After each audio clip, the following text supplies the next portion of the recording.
ইয়েমেনের হুতি বিদ্রোহীরা যদি আন্তর্জাতিক শিপিং রুটে আক্রমণ চালাতে থাকে তবে ইরানকে কঠিন পরিণতি ভোগ করতে হবে বলে সতর্ক করেছেন মার্কিন প্রেসিডেন্ট ডোনাল্ড ট্রাম্প। তিনি বলেছেন, হুতিদের প্রতিটি হামলা এখন থেকে ইরান থেকে আসা হামলা হিসেবেই গণ্য করা হবে এবং ইরানকেই এর জন্য দায়ী করা হবে।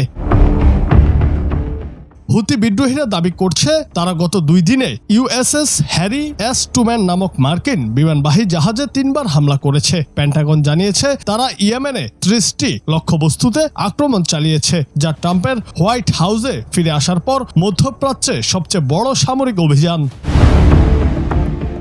ট্রাম্প তার ট্রুথ সোশ্যাল প্ল্যাটফর্মে পোস্ট করেছেন, এখন থেকে হুতিদের প্রতিটি হামলা ইরান থেকে আসা হামলা হিসেবে গণ্য করা হবে এবং ইরানকে এর ফল ভোগ করতে হবে এবং সে ফল হবে অত্যন্ত গুরুতর। মার্কিন প্রেসিডেন্টের অভিযোগ, ইরান হুতিদের অস্ত্র, অর্থ ও গোয়েন্দা তথ্য সরবরাহ করছে, যদিও ইরান এই অভিযোগ অস্বীকার করেছে।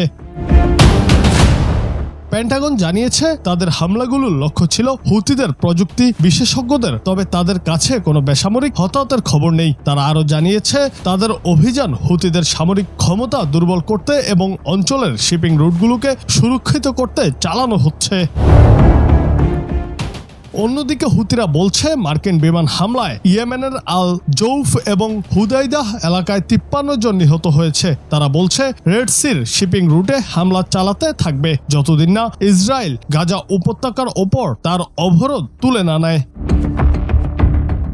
মার্কিন প্রেসিডেন্ট ডোনাল্ড ট্রাম্প ইয়েমেনের হুতি বিদ্রোহীদের সমর্থন বন্ধ করার জন্য তেহরানকে সতর্ক করার পর ইরানের বিপ্লবী গার্ড বাহিনী জানিয়েছে যে কোনো আক্রমণের চূড়ান্ত জবাব দেওয়া হবে। রোববার টেলিভিশনে দেওয়া এক ভাষণে ইরানি গার্ডস প্রধান হোসেইন সালামি ট্রাম্পের হুমকির নিন্দা করে বলেন, ইরান যুদ্ধ করবে না, তবে কেউ হুমকি দিলে যথাযথ নিষ্পত্তিমূলক এবং চূড়ান্ত জবাব দেবে।